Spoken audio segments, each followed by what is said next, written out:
Така че готви и официално добре дошли на нашето обучение за Glow and Grow пакет. Много се радвам, че сте тук и всъщност сте си направили този пакет, сте положили така повече усилия от някои други хора, за да бъдете тук. Къде ми изчезна презентацията? Добре, ето я. Стреснах се, че я няма. Така че много ви благодаря за това, че бяхте и на време и за това, че отделяте от времето си в момента, дори лятото, да сте тук. Като честно да ви кажа, аз винаги, когато правя презентация за нещо, за дали ще е за нашите обучения, най-вече за това правя презентации, нещо, което осъзнах е колко много нови неща научавам докато го правя. И аз си мисля, че знам определени неща и че мога да ви говоря определени неща и докато просто си проучвам и търся вдъхновение, наистина научавам още повече. Така че, ако имате, примерно, затруднения с нещо, с увереността, с любовта към себе си, с правилното хранене, с каквото и да е, правете си презентации. Това е много добър лайфхак, който аз преоткривам тук последните няколко седмици, откакто започнах да си правя повече обучения на екипа. Така че, общо взето, това е нещо, с което исках да започна. И нещо, което искам да кажа, докато наистина си правя проучването за това обучение, е, че наистина ние гледаме на увереността като нещо доста понякога неправилно и си казваме, че това е крайната цел, че това ще ни оправи живота и така нататък, а дори понякога не осъзнаваме каква увереност ни липсва, защото понякога в нас има едни критици, нашето вътрешно гласче, което ни критикува и това ни пречи да бъдем уверени. Друг път е страха от чуждото, от непознатото, от това дали ще се справим. Понякога оттам идва неувереността. В друг случай, увереността може да си я губим, защото много се притесняваме какво ще си кажат другите. И докато се замисля за това и докато осъзная тези неща, исках просто да ви задам въпрос. Вие от към гледна точка на увереност, кога не се чувствате уверени? Кога се чувствате некомфортно, сякаш не сте достатъчно добри? В смисъл, кое от тези три неща или може да е нещо друго, може да ми кажете конкретна ситуация, в която не сте били уверени, тъй като вярвам, че можем да си поговорим и за всяка една от тези ситуации по-отделно, тъй като аз осъзнавам, че докато, нали, моля напишете сега, докато ви говоря, защото аз докато правих презентацията, осъзнавах, че аз мислех от гледна точка на човек, който се притеснява от мнението на другите. И аз много вярвах, че съм изключително уверен човек, и аз вярвам, че съм, но не във всяко едно отношение и много често понякога така ми се случва просто да се притесня какво ще си кажат хората. И колкото и да съм си казвала, че съм го отработила това нещо, аз все още до ден днешен си питам приятелките, това добре ли е сега да го облека, ама нали, окей ли е сега за този повод, ама нали, допада ли ти и така нататък. Ако аз бях на 100% уверена в себе си, нямаше да изпитвам тази нужда да получа валидация от някой друг за това как изглеждам и така нататък.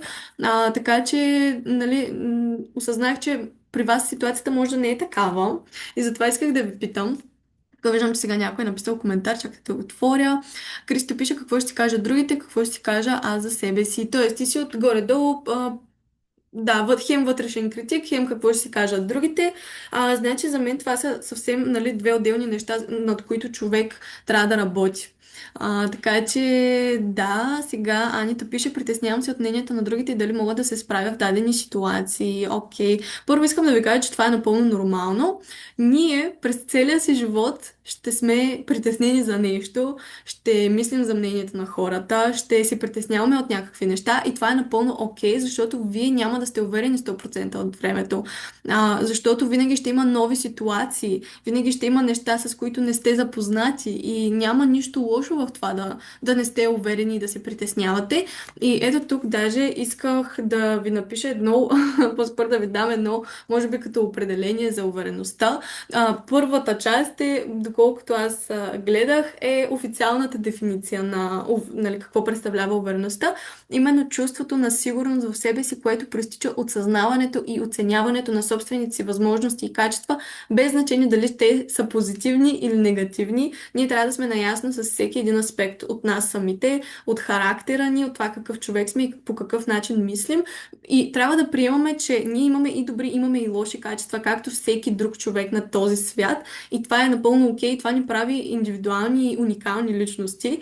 И няма смисъл ние да се, как да кажа, да се порицаваме, че примерно имам някакъв лош навик и да се съдя за това и да се, нали, как да кажа, да спра да харесвам себе си, само защото имам някакъв лош навик. Няма човек без лоши навици. Това е, в смисъл, мисля, че никога няма да има човек без лоши навици или без притеснения за каквото и да е. Моята дефиниция в най-упростен смисъл за увереността е просто да вярваш в себе си, че каквото и да става, ще се справиш. Може да не се получи точно така, както сте си го представяли. Може наистина да се изложите в дадена ситуация. Може да изпаднете в много тежки проблеми и така нататък, но просто да имате вътрешната вяра, че ще се справите. Каквото и да стане, аз съм способна и ще изляза от ситуация. Дали е ситуация, в която някакви хора ми се подиграват, защото съм се изложила, дали защото имам финансови проблеми, дали защото семейството ми ме притиска за нещо. Увереността не е просто да се харесвате външно. Нали, да, тя участва, защото това наистина променя чувството ви, когато излизате някъде с приятелки и искате да се чувствате добре. Нали, много е гадно да се чудите, ама сега изглеждам ли добре или не и да се притеснявате от тези неща, но увереността е много, много по-широко понятие и не е само във външния ни вид, а точно във вътрешното ни чувство, наистина да сме уверени в това, което сме и да не се извиняваме на никого за човека, който сме. Нали, нека сега да не бъдем гаднярки и да, нали, създаваме така трудности на хората около нас, но това, че някой не харесва, че сте директни, или това, че някой не харесва, че опитвате винаги да поддържате мира в една ситуация, си е лично техен проблем. И нещо, което аз много обичам да казвам, което ми е помогнало с това аз как гледам на другите и как, нали, някак си да спра да се притеснявам те какво мислят за мен, е, че ние сме съвсем различни хора и това какво харесват те да виждат не е мой проблем. И изобщо не е в моя контрол. И първото, което е, най-вероятно е в моята глава. И най-вероятно е във вашата глава. Много често ние си мислим, че някой там си мисли как изглеждаме и не се подиграва за това. Или какво сме облякли, или какво сме казали.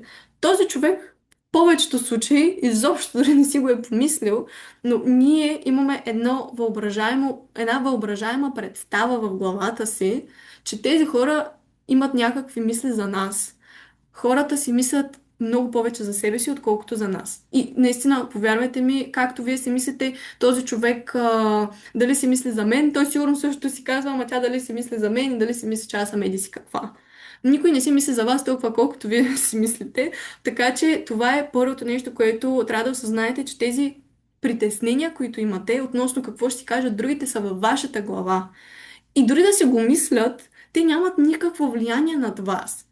Всъщност, знаете ли, вие давате прекалено много внимание и много повече сила на тези хора, отколкото заслужават да имат, защото заради някакви хора, без значение дали са ви приятели, семейство или напълно непознати хора, вие си поставяте живота на пауза.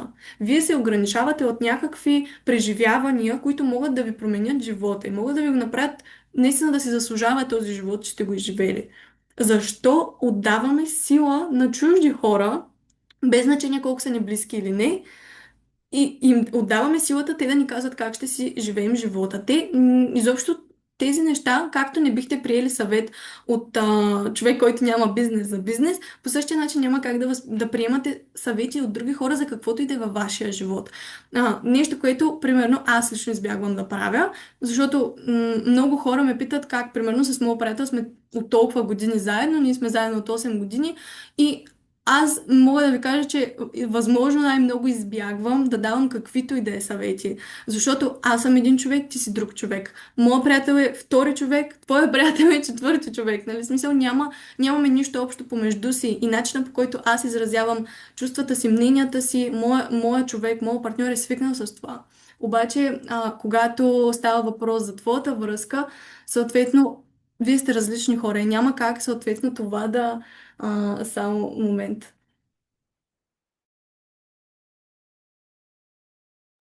Сега моят приятел влиза. Просто. И да. Няма как аз да давам съвети на хората при положение, че те са съвсем различни.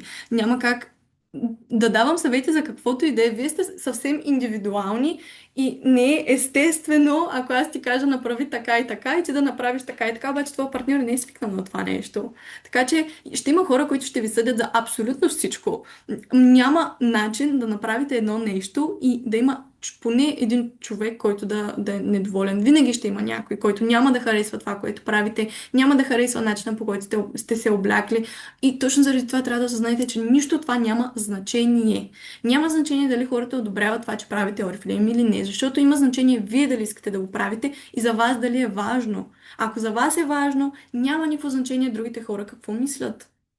Така че проумете първо това, работете над вътрешния си глас и ще видите колко по-леко ще преминавате през живота.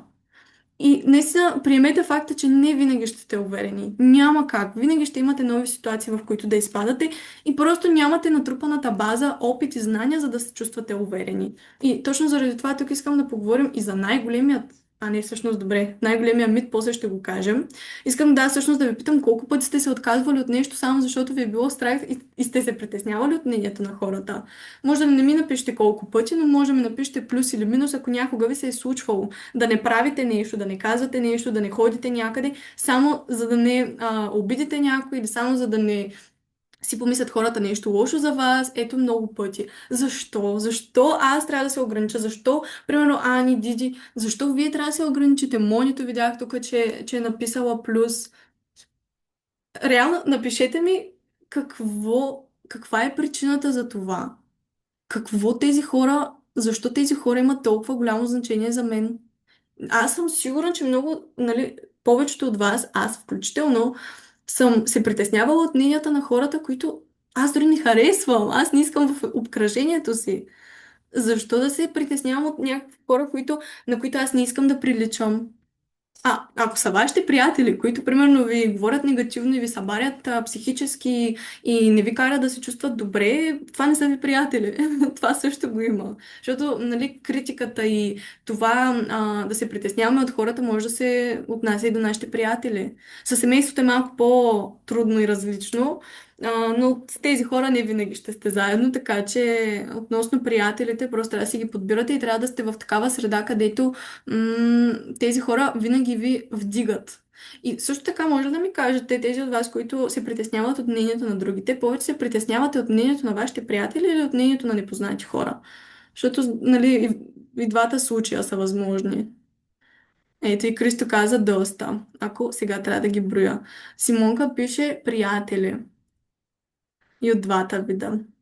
Добре, сега за непознатите хора си мисля, че можем да кажем и по-лесно можем да се отървем от, поне в моята глава, аз по-лесно мога да се отърва от мнението на други хора, които не са ми приятели, защото реално аз тези хора не ги виждам, не съм ми в обкръжението и не се сещам толкова често за тях. Обаче от приятелите ви Айде тук малко да си направим една дискусия, защото не искам да ставам крайна в изказванията си. В смисъл, защо се притеснявате от какво ще си кажат вашите приятели? Защото има хора, които са токсични и са така, как да кажа, се изказват негативно по ваш адрес. И просто, нали, осъзнавате ли, примерно, дали имате токсични хора около вас, от които не можете и ви е трудно просто да се отдалечите? Защото това също го има. Аз също съм имала токсични хора около себе си и само защото това са били единствените хора около мен, само поради тази причина не съм си тръгвала от средата, защото иначе оставам без приятели. Което е много гадно, обаче в крайна сметка вие трябва да осъзнаете, че хората по света са много и приятели винаги ще имате. И между другото, нещо, което, ако искате ми напишете какво е вашето осъзнаване относно приятелите ви, дали просто са токсични или дали просто някаква друга причина, не знам. Аз, ако имам приятелки, не искам да се притеснявам от тяхното мнение. Искам да знам, че моите приятелки винаги ще ме подкрепят и, нали, не да са ми приятелки на сляпо и всичко, което правя да го одобряват, дори когато е грешно. Аз искам истински приятелки, когато, примерно, правя нещо грешно, да ми го кажат, но без да ме обиждат и да ме карат да се чувствам глупава за това. Искам приятелки, които ще ме вдигат уверен, нали, ще ми повишават увереността, ще ме хайпват, ще ми казват колко съм яка, нали, няма да ми казват, ама ти това сега, що така си направила косата, ама ти сега, що те се гримира, ама той сега, що го облече. Аз не искам такива хора около себе си, нали, вие също не бива да имате такива хора. Значи, тук пише Криси и според мен всеки си има мнение, но за мен най-важното за мен е да са честни и лоялни абсолютно. Абсолютно. И никога, нали, смисъл, хората около вас не трябва да ви карат да се чувствате зле, В смисъл нарочно. Те да искат вие да сте долу, а те да са горе, защото има и такива хора, които се чувстват много добре, когато ви понижават вас. Но това е друга тема, нали? Ако говорим за приятелство, това е съвсем различна тема. Просто ми стана интересно дали се притесняват от мнението на приятели или от непознати хора. Тук ще си поговорим, както казах, за най-големия мит, който е, и съм сигурна, че сте го чували, че трябва да бъдете готови и след това, нали, ще сте уверени и това наистина трябва да го забравите. Значи, по-точно, нали, наобратно, да си мислиш, че първо трябва да си уверена и после ще действам. Не. Никога няма да се почувствате готови преди да сте действали и това е правило номер едно ever. Всичко останало, което аз ще ви кажа в тази презентация, се прави след като сте предприели действието, а не след, нали, да правите следващите стъпки, за да станете уверени. Те не работят така. Има си един ред и един ред ще има за винаги и това е първо действам и оттам нататък вече, нали, каквото стане, стане. Ако се получи супер, ако не се получи супер, взела съм си урок, продължавам нататък, ще опитам пак. Ако Чакайте, всъщност виждам тук, че някой е писал сега пак. Сега искам да си го прочетем, да стане малко като дискусия. Тук Криси е... не, чакайте сега. Да, Криси е довършила, може да те заболим, да ти помогне да си стъпиш на краката. Това наистина е така. Хората около вас трябва да са искрени.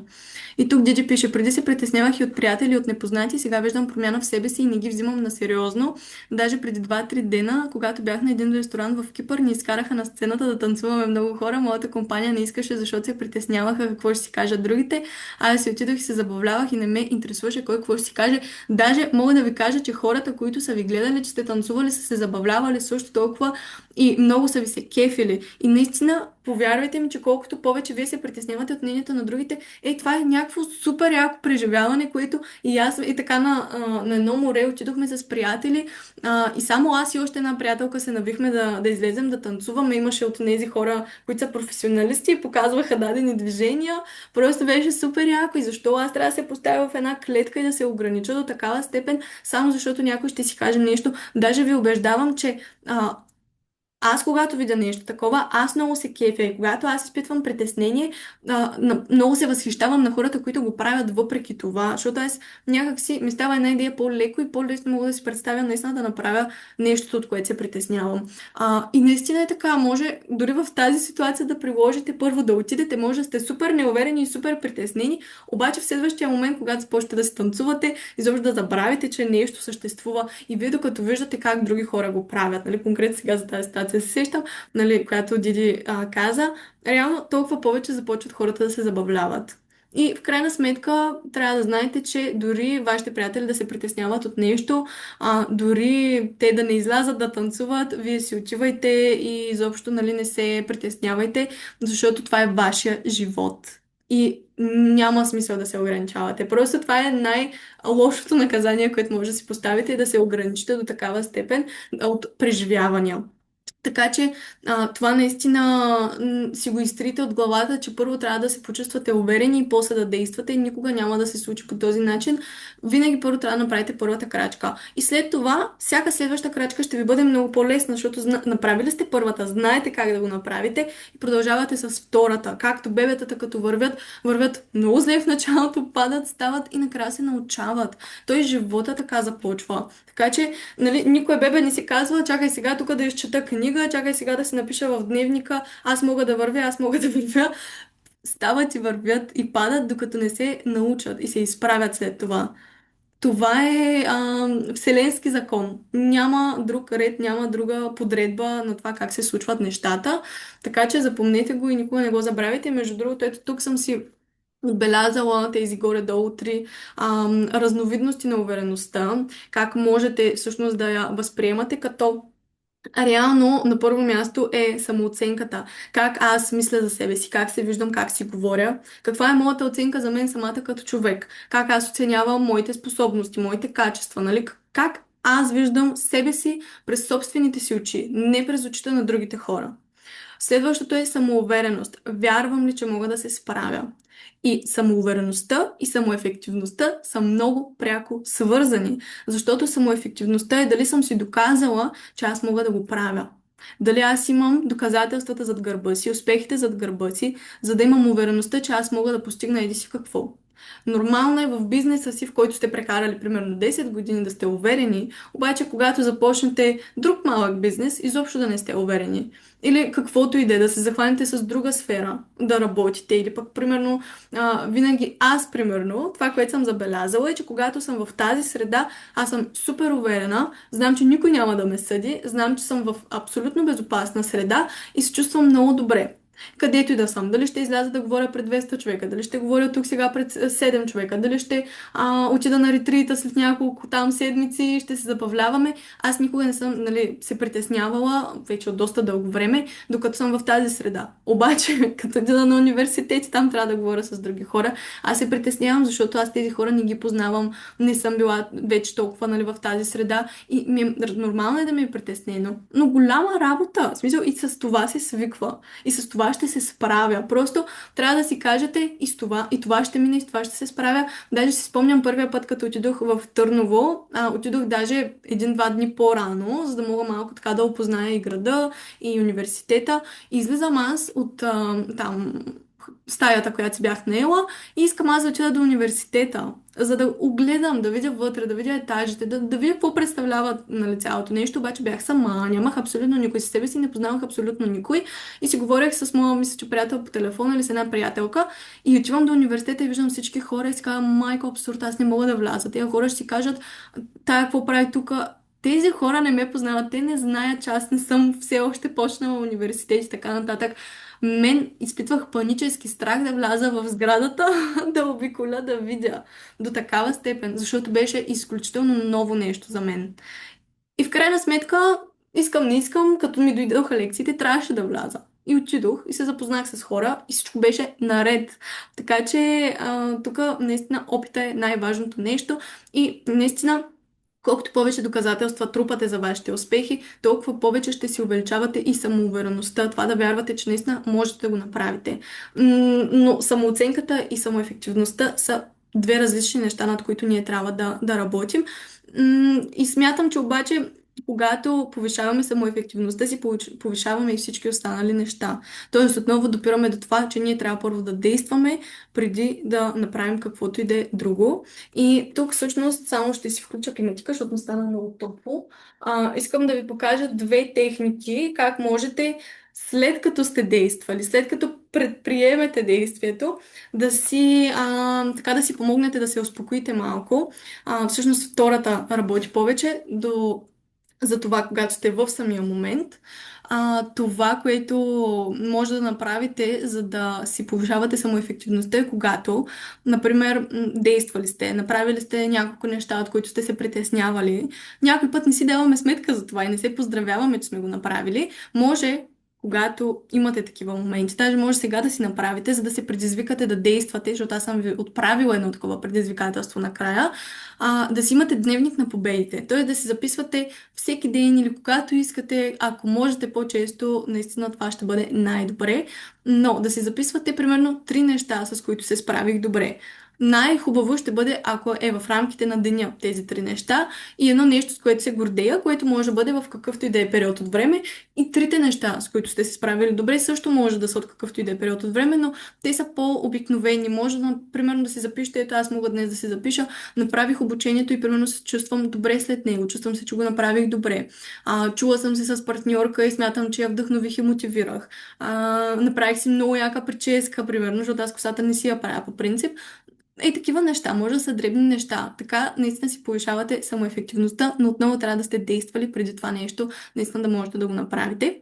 И втората техника, всъщност май са три. Втората е когато сте на ново място, примерно отивате в нова среда и влизате примерно в стаята, защото това е един момент, в който така сърцето ти прави и ще изкочи, да си представите, по-скоро не да си представите, ами да насочите вниманието си към средата около вас, а не към вас. Какво имам предвид? Да не когато влезете в мислите ви по-скоро да са насочени навътре. Да не си мислите, ох, те сега ще си помислят колко съм зле. Ох, те ще си помислят сега как съм облечена. Ох, те ще ме съдят за това, за това. Така, вие насочвате фокуса върху вас, особено пък по негативен начин. И това подклажда, допринася вие да сте още по-притеснени. Така че насочете вниманието си навън, защото вие не можете да мислите едновременно и за себе си, и за навън, за хората около вас. Може да си просто се фокусирайте върху, примерно, това как изглежда стаята, как изглеждат хората в нея. Нали, не да ги съдим тях, а просто да си представим как изглеждат те. И да почнем така да си повтаряме: ох, това е супер вълнуващо, това е супер яко, вместо да си казвате аз съм притеснена, да си кажете, нали, защото притеснението има едни физически симптоми. Аз съм сигурна, че всяка една от вас ги знае. Нали, примерно, някой от вас може да се така леко да им става топло, може да ви трепери гласа, да ви треперят ръцете, нещо отвътре да ви стяга. Това чувство или тези симптоми са много близки с чувството на вълнение, когато нещо ново се случва, но просто е вълнение. Едното е просто позитивно чувство, другото е негативно. Симптомите са същите, така че просто трябва във вашата глава вие да си кажете, че това е вълнение, а не притеснение, и тогава някакси нещата стават малко по-леки. Примерно да си кажете: ох, колко е яко сега тук в стаята, изглежда много яко, хората изглеждат много яко, изглеждат супер позитивни, ще се запозная с толкова много хора, ще натрупам толкова много опит, ще науча толкова много неща. Когато сте развълнувани, вие пак сте едни такива много приповдигнато настроение, много, нали, енергични. Това е същото като когато сте притеснени. Просто променяте фокуса. И не си мислите толкова много за себе си, а мислите за хората отвън. И точно сега искам да направим едно упражнение, много набързо. Искам всяка една от вас да погледне за около 10-20 секунди и да преброи всички червени предмети в стаята. Може да са предмети, може да е каквото и да е, няма значение. Може да е по презентацията, каквото решите, но давам ви сега 20 на секунди да преброите всяко едно червено нещо в стаята. И аз даже сега ще се огледам.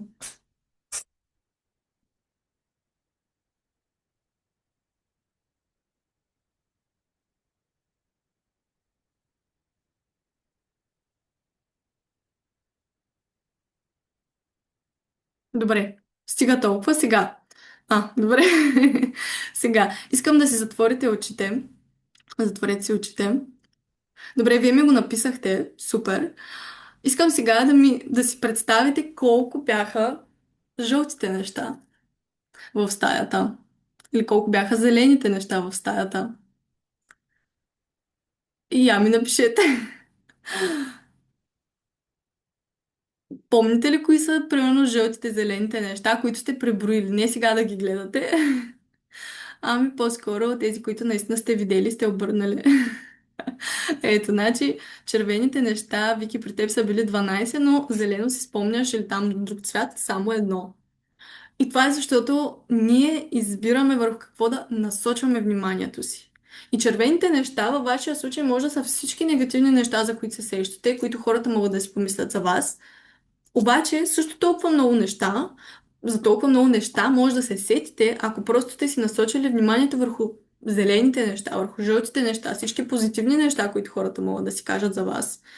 Разберете, че мозъка ни, ето, значи, Кристо си спомня, но аз съм сигурна, че те са много повече. Много повече зелени, много повече жълти неща можеш сега да намериш, както потърсихме, примерно, червените.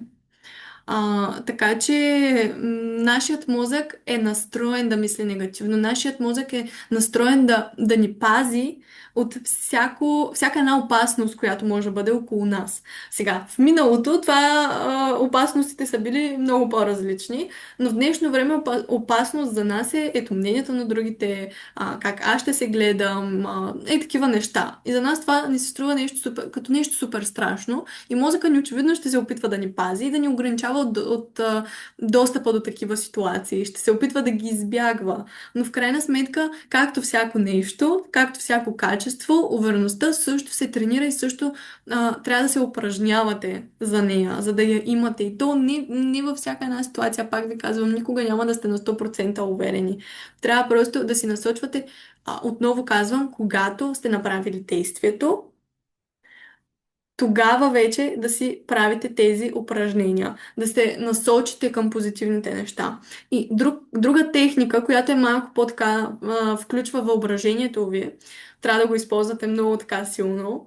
Когато отиваш някъде, ново място, влизаш в стаята, както ви казах по-рано, Представи си, че ти си ето тази жена там на снимката, която виждаш. И от тебе направо се излъчва една златна енергия, една златна светлина и всеки, който се доближи до тебе, просто попива от тази позитивна енергия и тези хора просто искат да бъдат около теб. Тези хора супер много се възхищават, защото ти излъчваш такава магическа енергия, че те няма как да не те забележат по позитивен начин. Представете си го така. Опитайте се. В началото може би ще е малко странно, но опитайте се наистина да си представите, че от вас се излъчва един такъв златен ореол, златна енергия и си представете, защото ние наистина трептим и излъчваме определена енергия. И когато вие се заредите по този начин и си се представите в тази светлина, повярвайте ми, хората ще го усетят. Изобщо няма някакси хората, първо вие няма да се сетите, че те могат да си мислят нещо негативно за вас, защото отново вие сте ангажирали ума си с това да си представя колко позитивно ви възприемат хората. Така че пробвайте го. Изглежда може би на някой от вас странно, но това са различни техники. И отново, първо какво правим? Първо е действието, после си представяме как влизаме в стаята. И, нали, увереността, както казах, е в много различни аспекти. И в нашия бизнес тя също е много важна, защото ние привличаме хората чрез начина по който говорим. Ако аз не бях уверена сега в това обучение и как ще ви го разкажа, на вас нямаше да ви бъде интересно и най-вероятно нямаше да останете до края. По същия начин, когато аз разказвам възможността на нови хора, когато разказвам за продуктите на нови хора, на тях им е интересно, защото те просто чуват гласа ми, чуват силата на гласа ми, виждат как ръкомахам с ръце, виждат, че аз наистина вярвам и съм уверена в себе си, когато говоря за това. И вчера си говорих с една партньорка, която е сравнително новичка и тя само ми каза: ох, много добре се изразяваш, много ми харесва, аз така не мога. Хора, аз не можех да обеля една дума нормално и да съставя едно нормално изречение, преди да започна с Oriflame. Аз се притеснявах да говоря дори с приятелките си, защото тогава още повече бях обзета от страха кой какво ще си каже. И изключително много се стремях да се впиша, така че по нищо да не се различавам с хората, около които съм, и придобивах абсолютно а, техния характер, начина им на мислене, начина им на говорене. Нямах си собствен характер, не се отличавах с нищо. Изключително много се страхувах да изразя собственото си мнение и когато ми се наложи, нали, вече малко да си променя средата, разбирате ли, аз с моят приятел съм говорила на английски, защото не съм можела да се изразя на български. Някакво отклонение, не знам, съм направила, но в крайна сметка, благодарение на Oriflame и то благодарение на репетициите, разговор след разговор, среща след среща, обучение след обучение, аз съм се научила да говоря колкото мога гладко и правилно. И до ден днешен правя грешки. И до ден днешен, нали, в крайна сметка, мисълта ми не тече по най-добрия начин. Забравям някои неща, разсейвам се, но е в 1000 пъти по-добре, отколкото е било преди. Именно защото съм направила действието отново и отново и отново и защото след всичките ми разговори, които знам, че съм провела, след всичките обучения, които знам, че съм провела, всички хора, с които съм говорила, дали ще е по време на срещи или не, аз съм натрупала опит, който ми дава увереност. Аз имам един гръб, на който една стена отзад, на която мога да се облегна и съм сигурна, че тя няма да поддаде. И затова съм уверена в възможностите ми в бизнеса. И защото познавам много добре кои са моите силни качества и кои са моите лоши качества или слаби качества. И съответно, нали, знам защо хората да работят с мен. Така че направете си и вие това упражнение. Днес, ако можете, наистина много ще се радвам. То си е изцяло за вас. Да си разпишете кои са вашите най-силни и най-слаби качества. Защо? Първо, с вашите силни качества, вие може да първо ще придобиете увереност, която е много важна, както казахме. Второ, вие така ще знаете как може да помогнете на другите хора, които влизат във вашия екип. Защото всяка една от нас е различна. Всяка една има различни силни страни и всяка една от нас може по различен начин да помогне на новите ни партньори. Така че е много важно да знаете кои са вашите силни качества, кои са лошите ви качества или слабите ви страни, защото знаете какво ще ви спъне по пътя. И когато го знаете, можете да го отработите. Лошите ви качества, дали да си дадете сметка за тях, не са причина, поради която, нали, да се хокате още, а напротив, те са за да си дадете, да си направите една равносметка върху какво трябва да поработите. Те са просто посоката, в която трябва да почнете да работите. Не са нищо повече. Не са причина да си кажете, че не ставате за този бизнес. Абсолютно не. И аз имам лоши качества, всяка една от нас има лоши качества, над които ние ще работим. И колкото сме по-наясни с всичко, толкова по-малко вероятно и ние да се провалим. Трите ми най-големи успеха, това отново е точно поради причината да натрупате повече, така по-здрава стена да си изградите зад вас, по-здраво да стъпите на земята и да си кажете, абе, нали, когато се притеснявате, абе, аз съм постигнала това, това и това. Може да напишете, ако искате и 5 успеха, и 10 успеха, колкото повече, толкова по-добре. Да си кажете, защо се притеснявам в момента да направя тази среща? Аз съм говорила с толкова много хора. Защо се притеснявам да направя това обучение? Аз съм правила толкова много обучения, хората са ми давали позитивна обратна връзка.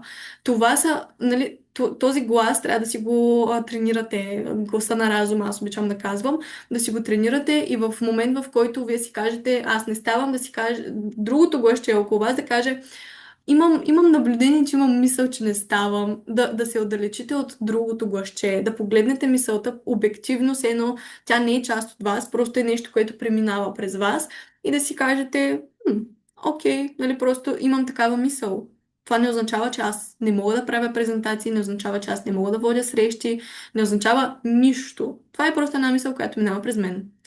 И нали, там вече да си напишете и защо хората да работят с вас. И това може да си го разберете от силните ви страни. Ако ето както Диди сега си е професионален гримьор, тя изключително добре може да научи нейните момичета и може да им грабне с изключително много интерес с това как те да се гримират чрез нашите продукти и как след това да ги продават на другите си партньорки. Така че всяка една от вас чрез силните си страни може да разбере защо хората да работят с вас. И като за финал, просто искам да ви отправя едно предизвикателство. Пак казвам, то си е за вас, вие да си го направите, да се опитате тази седмица. Ако искате всеки ден се опитвайте, ако искате цял живот, най-добре се опитвайте да направите нещо, от което се страхувате.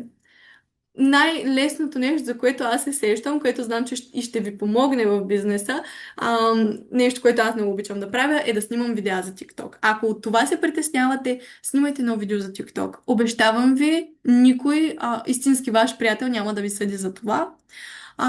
Или просто ако за тях е нестандартно, ще свикнат с този факт. Никой адекватен, не адекватен, ами никой човек, който за вас има значение, няма да ви съди. Може и да не е това, може нещо съвсем различно, може да е нещо извън Oriflame. Опитайте се в сферите, които за вас са важни, да правите неща, които са извън зоната ви на комфорт. Може да са малки неща, не е нужно да е някакво супер гигантско нещо. Ако е огромно, още по-добре, защото там развитието е още по-голямо, но много бих се радвала да ми кажете дали бихте го пробвали това и дали вече се сещате какво можете да направите. Така и така вече приключваме с обучението. Искам да ми напишете едно плюсче дали приемате това предизвикателство и дали бихте се опитали до края на седмицата. Да. Много се радвам, Дизица написа, Виките написа да, Анито да. Супер, наистина помислете. Ето и Кристи написа да, много се радвам. Монито също, аз също се включвам в това число. Опитайте се след сега, като приключим с обучението, да си разпишете ето тези неща, за които ви казах, тези 4, и да си помислите какво е нещото, което е извън зоната ви на комфорт, което ще се опитате да направите тази седмица. Така че много ви благодаря, че си отделихте времето, че ми обърнахте внимание и слушахте тази презентация и бяхме активни всички. Просто ми хвърчи сърцето от радост. Много се радвам, наистина. Много ви благодаря. Адски много за това, че бяхте тук, за това, че ме слушахте и наистина ви пожелавам да бъдете най-уверената версия на себе си и да обичате себе си безкрайно много и да правите всички неща, които обичате с много, много, много любов и страст, защото тогава наистина ще можете да постигнете всичко. Така че благодаря ви отново и до следващото обучение. Тук вече спирам записа.